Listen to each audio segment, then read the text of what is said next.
Standard 5th chapter number 14 transport म्हणजे काय? वाहतूक. You must have realized that there is constant traffic on busy roads. तुम्ही लक्षात घेतलं असेल की वर्दळीच्या रस्त्यावर वाहनांची ये-जा सतत चालू असते. Due to the burning of fuel in the vehicles, they constantly emit smoke and some poisonous gases. आता जेव्हा आपण म्हणतोय की रस्त्यावरती वाहनांची गर्दी आहे, तर त्यामुळे काय होईल? तर त्यामुळे इंधनांच्या ज्वलनामुळे वाहनातून सातत्याने धूर व काही विषारी वायू सोडले जातात. These gases mainly include carbon monoxide, nitrogen dioxide and sulphur dioxide.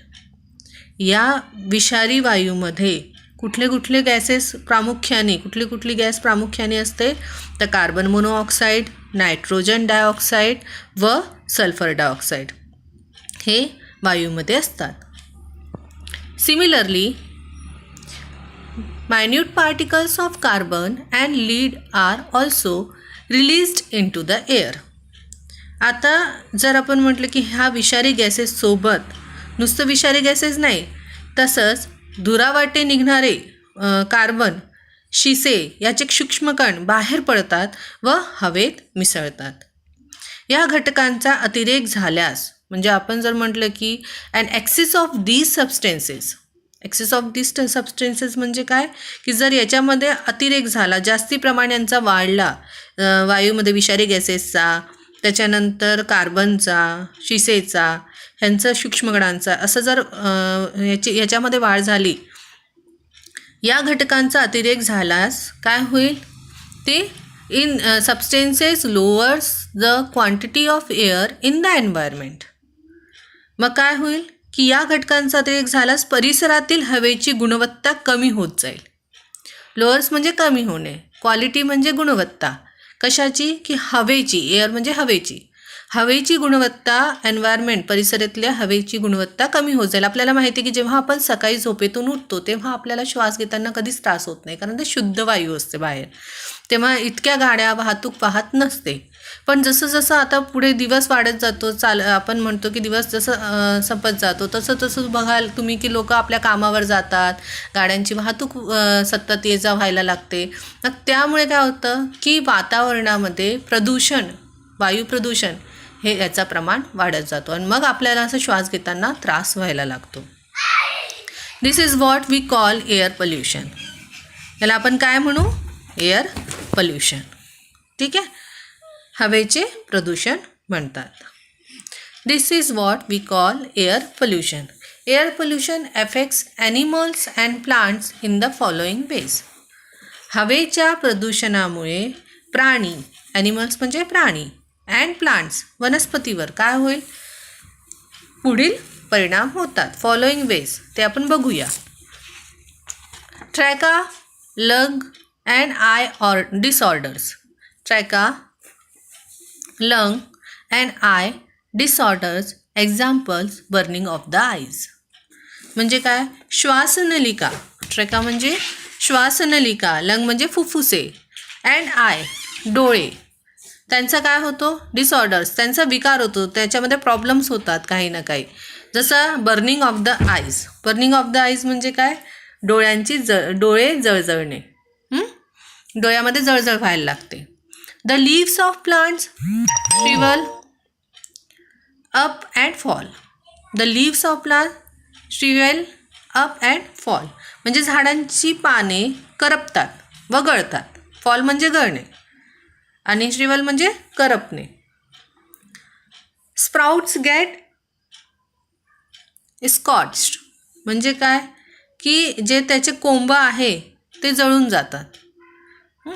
The growth and development of plants is affected adversely. झाडांची जी वाढ आहे आणि जे विकास आहे त्यांचा तो खुंटतो. Constant traffic through forest areas can harm the habitat of plants and animals living there. Constant traffic म्हणजे आपण जर म्हटलं की सातत्याने जर असं वर्दळ राहिली वाहनांची, त्याच्यामध्ये वाढ होत चालली, कुठे फॉरेस्टमध्ये वन प्रदेशातून वाहनांची वर्दळ वाढल्यास तेथील प्राणी, आपल्याला माहिती आहे जंगलातनं रस्ते असतात, त्या रस्त्यांवरती म्हणजे कुठे जर आपल्याला संपर्क साधायचा असेल एखाद्या गावातनं दुसऱ्या गावात जाताना आणि मध्ये एखादा फॉरेस्ट असेल जंगल असेल तर मधनं असे रस्ते काढतात ते, तर त्या वाटेमध्ये त्या जे वन प्रदेश आहे तिथे जर वाहनांची वर्दळ वाढलीच तर काय होईल, प्राणी वनस्पती यांच्या म्हणजे harm the habitat of plants and animals living there, ते जे तिथे राहतात आहे, the wild animals in this forest begin to migrate elsewhere. आता हे जे प्रदेशातील वन्यजीव आहे ते स्थलांतरित होऊन जातील, वेगळ्या ठिकाणी जाण्याचं म्हणजे ते आपलं दुसऱ्या ठिकाणीवर जागा शोधायला लागतील. जर असंच तिथे वर्दळ राहिली वाहनांची तर त्यांना तिथे कम्फर्टेबल नाही राहणार, ते सुरक्षित फील नाही करणार तिथे, मग ते दुसऱ्या ठिकाणावर राहायला जातील. The constant sounds of vehicles create noise on a large scale. वाहनांच्या सततच्या आवाजाने, म्हणजे जेव्हा कंटिन्युअस साऊंड असतो, कॉन्स्टंट साऊंड असतो, सतत आवाज असतो, ऑफ व्हेकल्स क्रिएट नॉईज त्याच्यामध्ये काय होतं, आवाज असं म्हणजे आपण अशांतता, नॉईज म्हणजे गोंगाट असतो है ना. तर साऊंड जे आहे जर खूप वाहनांचं सततच्या आवाजाने मोठ्या प्रमाणावर गोंगाट होतो, त्यामुळे काय होईल, it causes ill effects such as restlessness, irritability, headaches, lack of concentration, psychological disorders. म्हणजे काय, त्यामुळे काय काय होईल, तर अस्वस्थता, रेस्टलेसनेस, इरिटेबिलिटी, इरिटेट होणं म्हणतो ना म्हणजे चिडचिड, हेडेक म्हणजे डोकेदुखी, लॅक ऑफ कॉन्सन्ट्रेशन म्हणजे आपल्याला लक्ष न लागणे, आणि सायकोलॉजिकल डिसऑर्डर म्हणजे मनोविकार इत्यादी त्याचे परिणाम होऊ शकतात. If there are traffic jams, air and noise pollution in that area increases. आता जर एखादी आपण म्हणू की वाहतुकीची कोंडी झाली तर काय होईल, ज्या परिसरामध्ये ती वाहतूक कोंडी होईल त्या परिसरामध्ये हवा कशी असेल हा विचार करून बघा. आणि तिथे जे आवाज असेल म्हणजे दोन प्रकारचे पोल्युशन तिथे होणारच आहे, एक तर एअर पोल्युशन होईल, दुसरं नॉईज पोल्युशन होईल. ॲट ए टाईम दोन्ही गोष्टी जिथे वाहतूक कोंडी होईल त्या जागेवरती तिथं हे होणार आहे. त्याच्यानंतर traffic accidents cause injuries, deaths and damage to vehicles. आता जर म्हटलं की वाहतूक वाढली आहे म्हणजे वाहनांच्या अपघातांमुळे काय होणार, मग लोक जखमी होतील, मृत्यू होईल, वाहनांचे नुकसान होतील, असे विचित्र प्रकार इथे घडतात. म्हणजे ट्रॅफिक असल्यामुळे किंवा वाहतूक वाढल्यामुळे हा ना, वर्दळ वाढल्यामुळे वाहतुकींची काय काय नुकसान होत असतात, त्याचे काय इफेक्ट्स होत असतात प्राण्यांवरती आणि वनस्पतीवर, ते आपण आत्तापर्यंत बघितलं. From this we realize that we should cultivate habits such as walking short distances or riding a bicycle for slightly longer distances.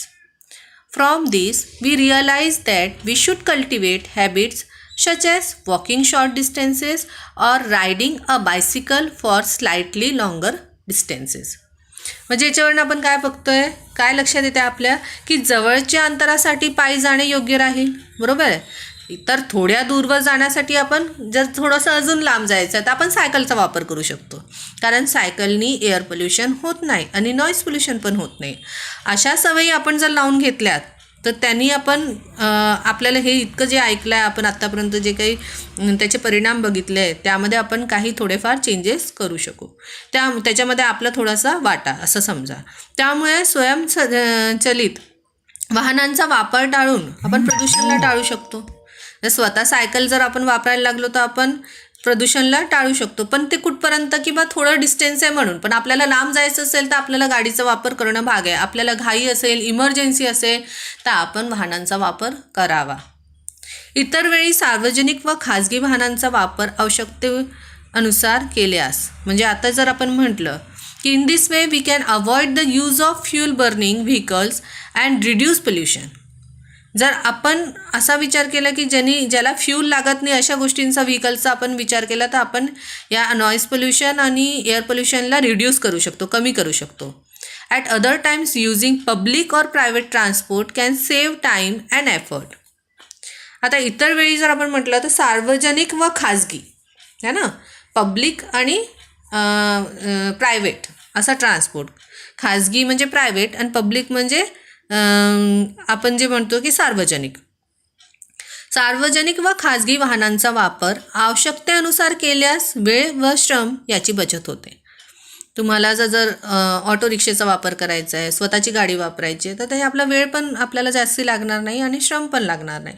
अशा रीतीने वाहतुकीच्या वाईट म्हणजे आपण जर म्हटलं in this way we can reduce the severity of the harmful effects of transportation. म्हणजे जर आपण अशा पद्धतीने ह्या सगळ्या गोष्टींचा वापर केला तर आपण काय करू शकतो, वाहतुकीच्या वाईट परिणामांची तीव्रता ही आपण कमी करू शकतो. बरोबर आहे. The following are some more remedies for reducing pollution. प्रदूषण कमी करण्यासाठी आपण अजून काही उपाय करू शकतो. त्यामध्ये first one, using fuels that cause less pollution. कमी प्रदूषण करणाऱ्या इंधनाचा वापर करा. म्हणजे तुम्ही जर बाहेर बघाल तर PUC वगैरे असा वापर गाडीसाठी केला जातं की ते बघतात की कसं तुमची गाडी पोल्युशन करते, ते चेक करत राहावं, जेणेकरून गाडीमधलं आपल्या गाडीच्या धूरमुळे दुसऱ्यांना त्रास नको व्हायला. Timely maintenance and repair of vehicles. वेळच्या वेळी वाहनांची देखभाल व दुरुस्ती करणे. म्हणजे त्या गाडीचा जो आवाज येतो, काही काही गाड्या अशा आवाज करत जातात, तर त्याची सर्व्हिसिंग केली तर तसं नाही होणार. शक्यतो सार्वजनिक वाहनांचा वापर करणे. Using public transport as far as possible. Using public transport म्हणजे आपण सार्वजनिक वाहनांचा वापर शक्यतो करावा. Using private vehicles only Wien necessary. आवश्यक असेल तेव्हाच आपण खाजगी वाहनांचा वापर करावा. Planting trees specially indigenous or local varieties like banyan, peepal, neem, karanj, etc. and caring for them. These trees adapt easily to the local environment and help in enhancing biodiversity. इथे जर म्हटलं आपण की वृक्ष जे आहे म्हणजे झाड लावणे, प्लांटिंग ट्रीज झाड लावणे, स्पेशली इंडिजिनियस और local varieties like banyan, people. म्हणजे जर आपण म्हटलं तर भारताची जी आहे भारतीय वृक्ष जे आहे ते आपण जास्ती लावावे ना. वडाचं झाड, पिंपळाचं, कडुलिंबाचं, करंजाचं इत्यादी भारतीय वृक्षांची आपण ते लावावं आणि त्याची जोपासना करावी. अँड केअरिंग फॉर देम, त्याचं संरक्षण करावं, रक्षण करावं. This trees adopt easily to the local environment. हे जे आहे झाडं ते स्थानिक पर्यावरणाशी सहज जुळवू शकतात हे झाडं. त्याच्यानंतर environment and help in enhancing biodiversity. म्हणजे जैवविविधता आहे ती वाढण्यास, एनहान्स करणे, त्याला वाढवण्यामध्ये हे झाडं मदत करतात. Avoiding fuels that cause pollution. असे फ्यूल म्हणजे प्रदूषणकारी इंधन ज्यांनी प्रदूषण होत असेल अशा फ्यूलचा वापर टाळणे. Using fuels such as LPG और CNG फॉर. CNG आणि LPG, कॉम्प्रेस नायट्रोजन गॅस आणि liquid petroleum gas. Liquid petroleum gas for LPG and CNG compress nitrogen gas याचा वापर तुम्ही करू शकता. In these modern times, we use cars, ships and aeroplanes that run on fuel. आजच्या आधुनिक युगामध्ये आपण काय काय इंधनाचा वापर करणारे, इंधनावर चालणारी अशी जहाजे है ना, कार, शिप्स अँड एरोप्लेन्स. तर जहाज, विमान आणि कार जर आपण म्हटलं तर आपण वापरत होतो. यापूर्वी वापरत असलेली जहाजे अशा प्रकारच्या यंत्रावर चालत नसत. In the olden days, ships did not use such engines. म्हणजे काय की जे जुन्या काळामध्ये अशा प्रकारचे शिप नव्हती की ज्याच्यामध्ये फ्यूलचा वापर केला जात होता. ठीक आहे. They had sails which help to use the force of the wind. म्हणजे काय, ही जहाजे जी होती ती कशावर चालायची, वाऱ्यावर. तुम्हाला माहिती असेल की ते वर असे मोठे मोठे असे पडदे असायचे ज्याच्यावर वारा लागल्यामुळे ते पुश होत होतं आणि हे आपली जहाज आहे ते पुढे सरकत होतं. ही जहाजे वाऱ्याच्या वेगाचा वापर करून चालवली जात असायची. They had sails which helped to use the force of the wind. They were called sailing ships. In those days, people traveled all over the world on these ships. त्यांना शिळाचे गलबत किंवा जहाज म्हणत असायचे. They were called sailing ship. म्हणजे त्यांना काय, शिळाचे गलबत असं म्हणायचे. त्या काळात या जहाजांचा वापर करून माणूस जगभर फिरायचा. Advantages of using a bicycle. आता इथे जे सांगितलं गेलं आहे की पोल्युशन नको, तर सायकल आहे, तर सायकलचे काय काय ॲडव्हान्टेजेस असतात, म्हणजे जो सायकल वापरतो तो कशा पद्धतीने प्रकृतीला मदत करत असतो, तर less crowding of vehicle on the street. Cycle जर वापरली तर वाहनांची गर्दी होत नाही. फिजिकल एक्सरसाइज म्हणजे आपण सायकल चालवली तर अख्ख्या शरीराचा व्यायाम होत असतो. म्हणजे सगळ्यात छान एक्सरसाइजचं साधन आहे तर ते cycle. Small loads can also be carried. थोड्या प्रमाणामधनं आपण म्हणून छोट्या छोट्या वस्तूंचं ते कॅरी करू शकतो, सामानाचं ओझं उचलू शकतो. Does not cause pollution. Cycle वापरल्याने प्रदूषण होत नाही. सेल्फ रिअलायन्स, स्वावलंबन असतं, म्हणजे कोणाच्या भरोश्यावर बसण्याची गरज नाही आपल्याला. त्याच्यानंतर सेव्स टाईम, म्हणजे वेळेची बचत होते. Can be stored in a small space, त्याला जागा जास्ती लागत नाही, छोट्याशा जागेवर त्याला ठेवता येतं सायकलीला. सेव्स मनी, म्हणजे पैसा पण लागत नाही, पैशाचीही बचत होत असते. थँक्यू.